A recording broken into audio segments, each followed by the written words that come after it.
John, you've just been in Dublin, which is the head office of the International Rugby Board. Can you tell us how you were made welcome and what the main issues were there for the Australian game in the world context?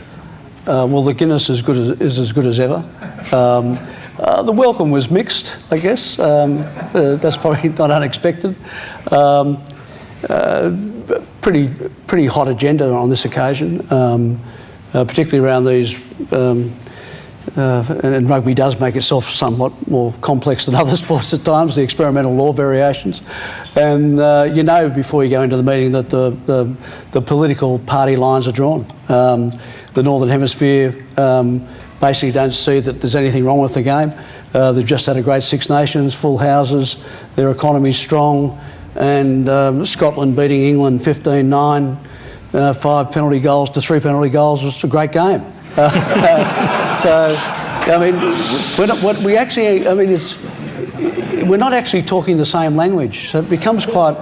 I use the comparison. The Australian cricket team at Test match level plays the Australian brand of cricket, and it's not English cricket, and you'd never want it to be English cricket. And what the three SANZAR countries want, and our fans want, and our broadcasters and sponsors want, is really nothing close to what the Northern Hemisphere like. And I think they're living in a fool's paradise. Anyone who watched the last 3 games of the World Cup in France, the 2 semis and the final, they were shocking games. They were terrible games. And yet, that didn't happen. Closed that door, Six Nations came on and Wales won it. But we've got a real battle there. Look, away from the meeting tables, relationships are fine, but look, it's an incredibly political sport. I spent 3 years being involved with FIFA, where we're sort of 50th or 60th in the world, and you really had to understand the pecking order. At the IRB table, Australia's always been a reasonably influential player. I've got to say our influence has waned over the last several years, and we've got to find ways of means of getting more people of like mind, USA, Canada, Argentina, Japan, the Pacific Island nations in particular. We've got to get them more involved with our way of thinking. David, when I was a young bloke following rugby league as a kid, I couldn't understand. I'd follow East and I'd see big crowds at the rugby league every week and tiny crowds at rugby union. But when it came to international season, nobody went to watch the Kangaroos and the Wallabies would get a full house, and I couldn't quite understand why that happened. And yet people seem to sense that the Wallabies mattered and the Kangaroos mattered less. How important is it for your sport that the Kangaroos matter and they matter more? It is important, and the best evidence of how important it is of course crowds and television interest, but also what I've noticed in the last few years is the pride that our players have when they pull on the jersey. And last Friday night was no different. 34,000 people turned up. There was a fear that New Zealand wouldn't be competitive, and certainly after 20 minutes I shared that, but it turned out to be a great game of footy. Greg Inglis did something quite freakish. Our players were so pumped about playing for Australia, and I think that's something that most of us, perhaps not Gil, but know about our players, is they want to play for Australia. They want to represent the country, and we've got a World Cup coming up at the end of the year. I think it'll surprise some people with just how competitive the games are. A whole lot of guys who were eligible for New Zealand and their original South Pacific country have said that they'll play for Samoa and Tonga. So you'll see NRL standard players playing for those countries and really wanting to pull on that jersey. I think it's critically important to how we go forward. Well, one of the things that cricket fans know is that the baggy green means so much to the players, which is a great part of the brand of your sport, James. But we're about to go off to the West Indies, and I'll get in trouble for saying this. In some sense, the West Indies used to be like the All Blacks of cricket. They were the team to beat, and that tension isn't quite there anymore. Are cricket administrators around the world monitoring the health of the game in the Caribbean? Because we all need more than a couple of strong teams, right? Yeah, there's no doubt the West Indies are going through a rebuilding period, let's call it. It's been going for a little while, but the game in the West Indies and other countries goes through, has its moments, I suppose. Hopefully that's somewhat cyclical, but there are some real challenges there.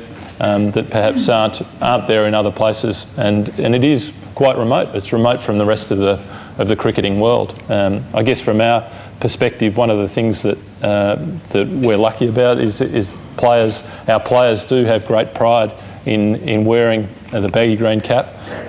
But one of the things that we're in some ways, cricket's not too dissimilar from the IRB in terms of some of the politics that happen in that way. One of the things that we really try to do is compartmentalise our team in such a way that it is hopefully the best cricket team in the world. But not only that, it plays the best brand of cricket. And I think undeniably over the last 10 or 15 years, they've played a brand of cricket that has excited fans all over the world.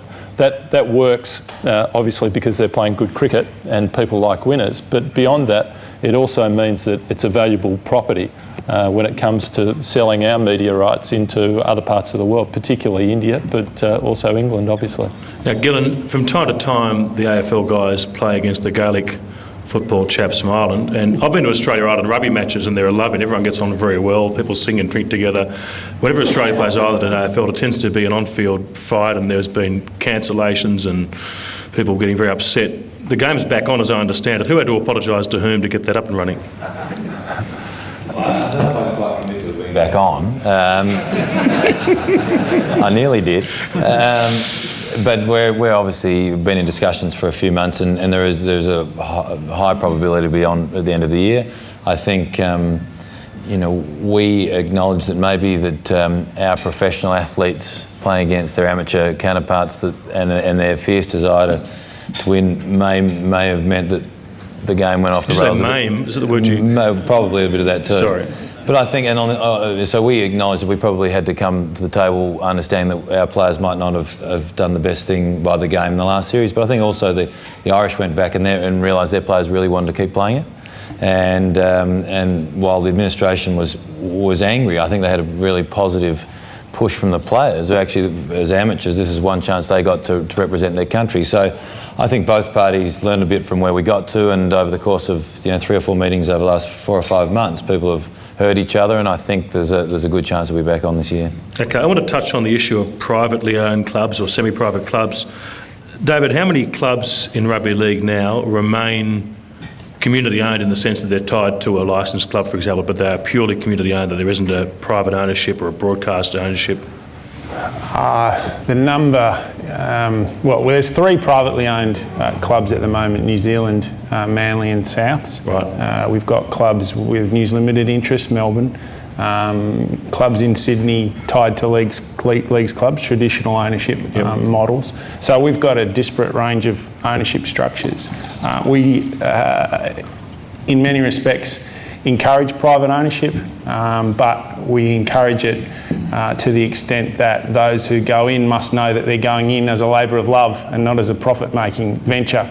Maybe one day it'll be profitable, but those who are in that game at the moment would tell you that that's a fair bit away. So go into it because you love it.